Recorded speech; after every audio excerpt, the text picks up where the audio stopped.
David, great to meet you on this instance of our ongoing topical podcasts. Here of recent, been having a lot of dialogue with our client base and community around their teams and getting or not getting results and finding the right team members.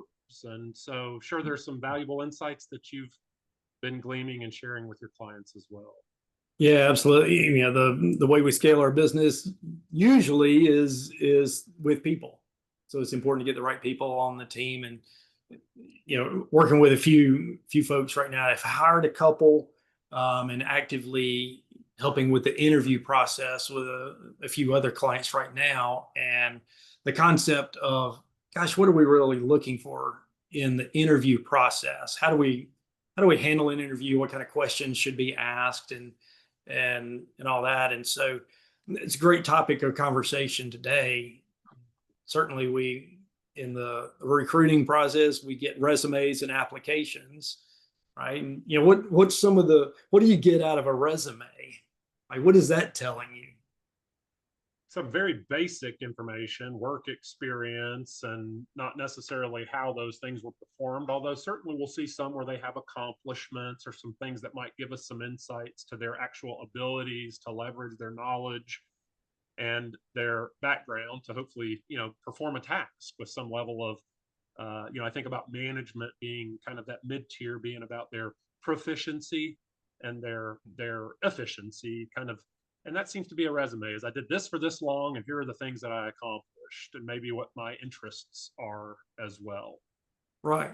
And in some of the resumes that I've seen lately have been sort of the same role over and over. They might stay in the role for 2 or 3 years, and then they have the same title at another location for several years, and same title at another location. And so it's not 100%, for everybody like that, but it is an indication of, hey, here's a role.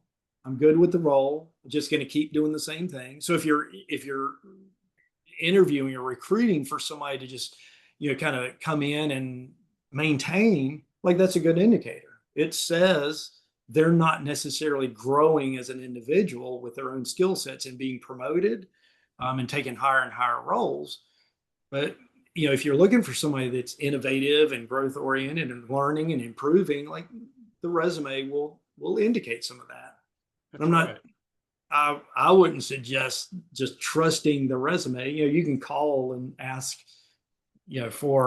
for confirmations or get some feedback or do a little research on your own. But I think what I find is the resume is a good indicator of some of the roles and responsibilities and the tasks that have been performed. And to your point, some of the certifications or education, training, and that kind of thing. Mm-hmm. But relative to what's on the flip chart behind me, the mind and the body are sort of what's represented. The cognitive and physical abilities is represented on the resume.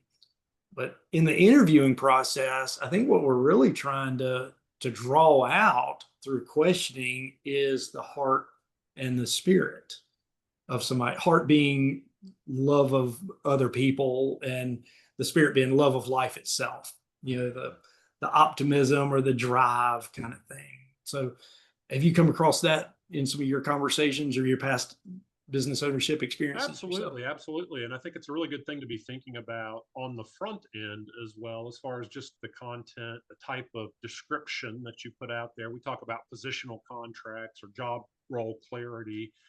And so I think as employers, a couple of different scenarios. They could be backfilling a position, so it's a little bit more, obvious about what you're looking for in that role because it's potentially replacing an individual. But you might be able to get a bit more of what you want, a little bit less of what you don't, by how you refine that for the attributes that might not be so skill oriented and might be more around team player or Mhm. punctual or supportive or solution oriented, Right. things that are a little bit less um, do and a little bit more be. There you go. Yeah, and the cornerstone of much of that is your values or your culture, that So much so. generally the owner defines that in small business and is tasked with maintaining that across the board with the team.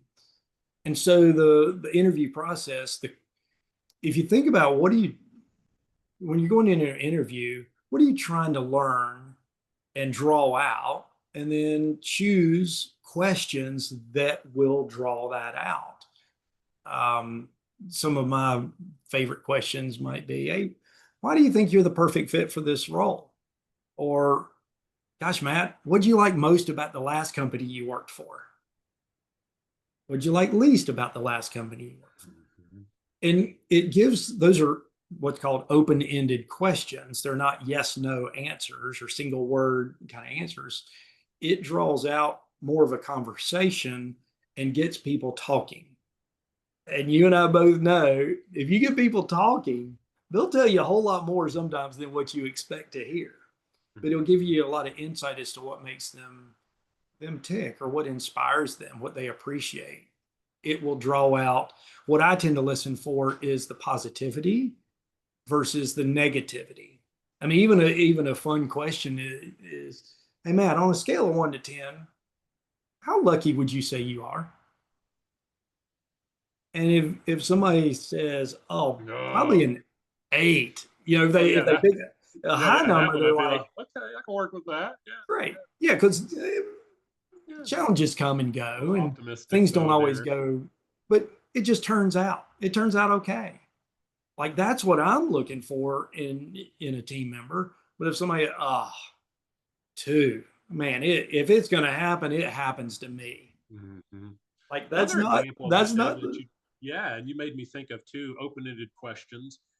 Certainly situational questions are great. If this, then what would you do? Or I love the question of how do you prefer to receive feedback? Or if in a situation where something wasn't going maybe as you expected, how would you navigate that? In the question, a lot of people also will ask is your greatest strength, or what do you feel like you bring to the table? I really enjoy asking as well, what's the area that you're working on, or what do you feel might be the area you need the most support based on your understanding of this job? What's the area you feel you might need the most support from me or your team to be successful in the role? And do you have any questions about the role? First off, get a couple things there. Did they do any prep work?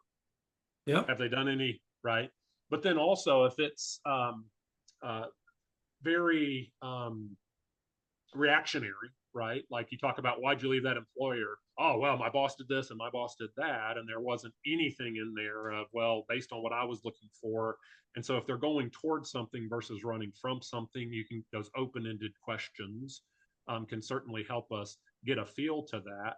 What's over your shoulder there, I think, calls out the point that what's in the heart and in the spirit, as far as their disposition and their perception of things, is much more important and serves from a foundation you can work from than necessarily what they can physically do. Hence the 5 and 5 versus 3 and 3. Am I picking up on that a little bit there with that 16 cylinders? Yeah. Yeah. The idea of the 16 cylinder engines that have been utilized are really in high performing engines. They're really quiet, really smooth.